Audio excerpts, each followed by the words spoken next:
Hai semua, apa kabarnya? Semoga semua kita dalam keadaan sehat ya. Kali ini saya akan mengajak kita semua jalan-jalan secara virtual ke kota hujan Bogor untuk melakukan eksplorasi pecinan dan pasar di kawasan Surya Kencana. Dimulai dari masa sekitar 200 tahun yang lalu hingga sekitar tahun 1970-an. Pasar di Bogor ini sendiri mulai dibuka pada tahun 1777. Bandingkanlah dengan pembukaan Pasar Senen sekaligus Pasar Tanah Abang di Batavia pada tahun 1735. Kita mulai saja ya. Adalah Gubernur Jenderal Baron von Imhoff yang mulai berinvestasi di kawasan Bogor yang saat itu masih berupa hutan sejak tahun 1745 dengan membangun Istana Bogor serta membuka Pasar Bogor. Dengan memfasilitasi pasar ini, maka potensi pendapatan pajak pasar yang akan diperoleh von Imhoff adalah cukup signifikan. Perencanaan bisnisnya sih sederhana saja. Begini, von Imhoff memakai jasa dari etnis Tionghoa sebagai pengelola pasar, di mana pengelola inilah yang akan mencari tenan atau penyewa yang akan membayar pajak pasar. Demikianlah pasar lama di Kota Bogor terbentuk. Dokumentasi awal dari pasar lama sendiri tersedia ya, mulai tahun 1828 atau setelah jalan raya pos yang dibangun oleh Daendels rampung dari Anyer hingga Panarukan. Nah, salah satu ruas jalan raya pos yang melalui Kota Bogor ini adalah lewat Jalan Surya Kencana. Pada dokumentasi ini selain pasar, kelenteng yang sekarang namanya berubah menjadi Vihara Hotek Bio juga sudah hadir. Pertanyaannya adalah, siapa sih jemaat dari vihara atau kelenteng ini? Tak lain dan tak bukan, adalah penduduk Tionghoa yang menghuni kampung pecinan di sepanjang Jalan Surya Kencana Bogor. Kita kembali ke pasar. Pasar yang muncul di awal ini kita sebut saja Pasar Lama. Nah, di depan Pasar Lama ini tersedia lapangan pasar yang disebut juga Pasar Plain, di mana nantinya di lapangan ini akan dibangun pasar baru yang dilengkapi dengan gapura megah, lengkap dengan bastion juga. Ada dokumentasi tahun 1842 tentang pasar lama, tepatnya di bagian belakang. Di belakang pasar lama ini menghadirkan lanskap yang indah, berupa Gunung Gede dan Pangrango, Kali Ciliwung, dan juga persawahan. Saat itu di belakang pasar lama sedang ada pertunjukan. Semua dokumentasinya saya tampilkan ya.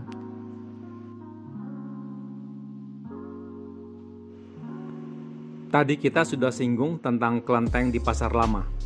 Salah satu ciri khas kelenteng ini yang belum tentu dimiliki oleh kelenteng lain adalah hadirnya suatu bangunan kecil tanpa dinding seperti gazebo. Perlu diketahui bahwa pada saat itu, bagian belakang kelenteng ini langsung berbatasan dengan area Kebun Raya Bogor. Nantinya, pada area di belakang kelenteng ini yang berbatasan dengan Kebun Raya Bogor itu akan hadir Jalan Otista atau Jalan Oto Iskandar Dinata. Sedangkan yang di depan kelenteng itu maksudnya adalah Pasar Plain. Pada saat hari pasar biasanya diramaikan oleh para pedagang dan pembeli yang menggelar dagangannya begitu saja. By the way, entah setiap hari apa pasar ini buka? Jika ada yang tahu, silahkan diinfo lewat kolom komentar ya. Nama kelenteng atau vihara ini adalah Hotek Bio, yang artinya adalah rumah ibadah yang memberi rejeki dan kebajikan.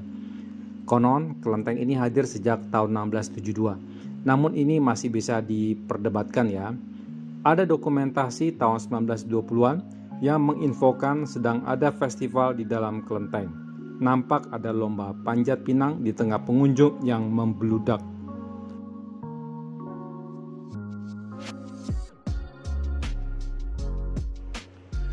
Dari seluruh dokumentasi tempo dulu tentang pecinan Bogor, maka lokasi inilah yang paling banyak diekspos bahkan dibanding Jalan Surya Kencana itu sendiri. Itu artinya lokasi ini adalah salah satu yang paling penting di Buitenzorg pada masa itu. Lapangan pasar memang terletak di depan Pasar Lama dan dibatasi oleh Jalan Surya Kencana, Kelenteng, dan Pasar Strat. Saat di hari pasar, karena pasar ini tidak mampu lagi memfasilitasi pedagang dan pembeli, maka pasar tumpah ruah di lapangan. Para pedagang menggelar dagangannya begitu saja di lapangan.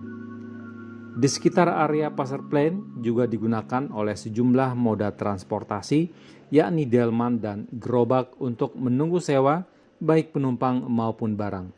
Perhatikanlah, ada rumah kecil yang dijadikan pos jaga. Selain itu juga ada rumah kecil lain dipakai sebagai depot es yang dikelola oleh Buding. Depot ini membelakangi Jalan Surya Kencana. Pada tahun 1948, ada dokumentasi lain tentang hadirnya satu unit SPBU di Pasar Plain di tepi Jalan Surya Kencana. Entah SPBU itu milik siapa, apakah Shell atau Sokoni. Jika ada yang tahu, silakan diinfo lewat kolom komentar. Pada dokumentasi tahun 1940-an, di Jalan Surya Kencana dan berhadapan dengan Pasar Plain, telah hadir bangunan pegadaian atau panhuis. Saya sertakan juga ya dokumentasinya.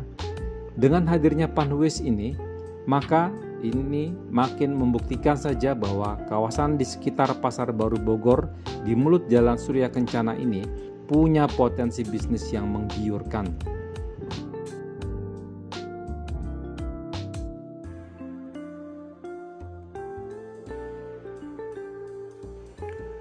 Ada satu spot yang juga perlu mendapat perhatian pada konten kali ini ya, yaitu di sekitar pertigaan yang dibentuk oleh Jalan Insinyur Haji Juanda dengan jalan yang menuju ke dalam Kebun Raya Bogor. Pertama adalah fakta bahwa di sekitar titik temu antara Jalan Juanda dengan Jalan Surya Kencana ada area kosong, yaitu di sisi kanannya, dan ternyata dipakai oleh penjual dan pembeli pada saat hari pasar saja. Kita namakan saja itu pasar pertigaan. Fakta yang kedua, yaitu sekitar tahun 1920-an, di lokasi pasar pertigaan itu berdirilah kantor pegadaian. Saya sertakan ya dokumentasinya. Nah, antara jalan raya dengan pasar pertigaan itu dipisahkan oleh tembok yang tersusun dari batu andesit. Selain itu, pasar pertigaan ini sendiri ternyata beralaskan batu andesit juga. Pada dokumentasi itu, fotografer berdiri di pertigaan dan membelakangi kantor telepon dan telegraf. Jika fotografer berbalik arah, maka kita dapat melihat dengan jelas kantor tersebut serta gerbang masuk ke Kebun Raya Bogor yang dilengkapi gerbang cantik dengan bunga lotus pada bagian toppingnya. Pada tahun 1950-an, ada kartu pos yang menggambarkan ramainya mobil dengan nomor plat B atau Batavia yang parkir di depan gerbang tersebut. Kemudian pada tahun 1930-an ada dokumentasi di mana fotografer berdiri di dalam kebun raya dan melihat ke arah gerbang tersebut, dan pada latar belakang nampak samar deretan rumah Tionghoa di Jalan Surya Kencana.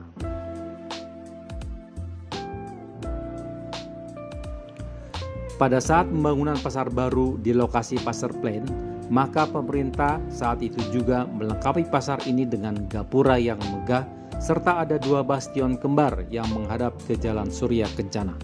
Bastion ini dilengkapi dengan jendela lengkung yang plong atau tanpa penutup sehingga sirkulasi udara sangat baik. Bastion kembar ini diletakkan pada ujung kiri dan kanan gapura. Pada lantai dasar bastion sebelah kiri dipakai oleh W. Buding untuk dijadikan depot es. Tetapi dari dokumentasi tahun 1931, ternyata depot es ini pindah ke rumah kecil yang berdiri di Pasar Plain. Sekitar tahun 1930-an, ternyata pengelola pasar membuat bastion kembar lagi, namun jendelanya tidak lengkung, melainkan kotak. Sebut saja mereka bastion baru. Itu bisa kita lihat kalau kita mengamati dokumentasi dengan seksama. Ada dokumentasi sekitar tahun 1920-an tentang bastion lama yang terletak di sisi kanan. Kita bisa temukan ada wadah tempat minum kuda yang di sampingnya ada hidran. Mudah ditebak bahwa sumber air minum kuda disuplai oleh hidran tersebut. Tempat minum kuda memang sangat dibutuhkan karena pada saat itu banyak delman dan gerobak yang ditarik oleh kuda yang ngetem di sekitar pasar. Di sisi kanan bastion ini kita temukan Pasar Strat. Jalan ini sepertinya memang sudah hadir bersama dengan pasar lama yang lokasinya ada di belakang pasar baru. Di depan gerbang pasar tersebut masih ada sisa tanah di mana itu digunakan oleh para pedagang pikulan untuk menggelar dagangannya saat hari pasar. Biasanya area itu diisi oleh pedagang buah seperti pisang, nanas, jeruk, kemudian ada talas, bangkuang, wortel, dan lain-lain. Nah, selain pedagang, area itu juga diramaikan oleh para delman dan gerobak yang sedang menunggu sewa. Tadi telah disinggung tentang lokasi Pasar Straat atau Jalan Pasar yang terletak di sisi kanan dari Bastion Lama sebelah kanan. Nampak di mulut jalan ini deretan delman sedang ngetem. Selanjutnya, arah fotografer kemudian berubah 180 derajat. Di sini nampaklah deretan rumah khas Tionghoa yang berjejer di sisi kiri jalan ini, serta pada latar belakang yaitu yang di Jalan Surya Kencana.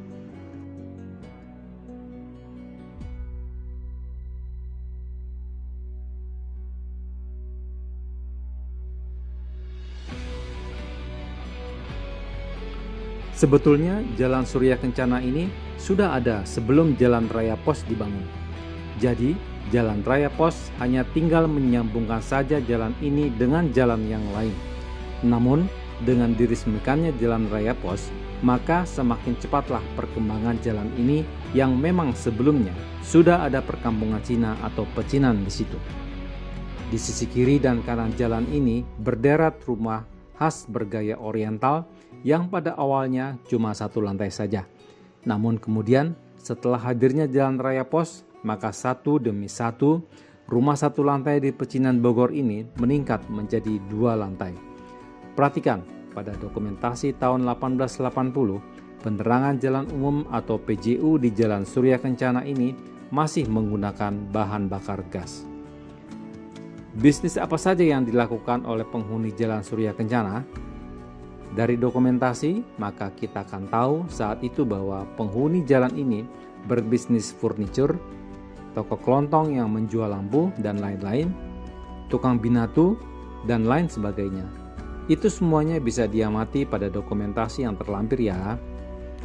Dari pengamatan atas dokumentasi yang ada, maka diperoleh informasi bahwa di sepanjang jalan ini sering diadakan festival budaya dan agama dari etnis Tionghoa, seperti Cap Gomeh, perayaan Imlek, arak-arakan pemakaman Tionghoa, dan festival lainnya.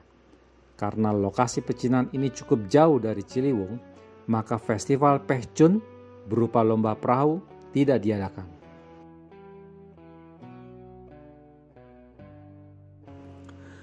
Demikian bahasan kita mengenai jelajah kawasan pecinan di Kota Bogor 200 tahun yang lalu hingga tahun 1970-an. Berharap semoga ini semua bermanfaat bagi kita. Terima kasih sudah menonton hingga akhir. God bless you bro and sis. Please like, comment, and subscribe.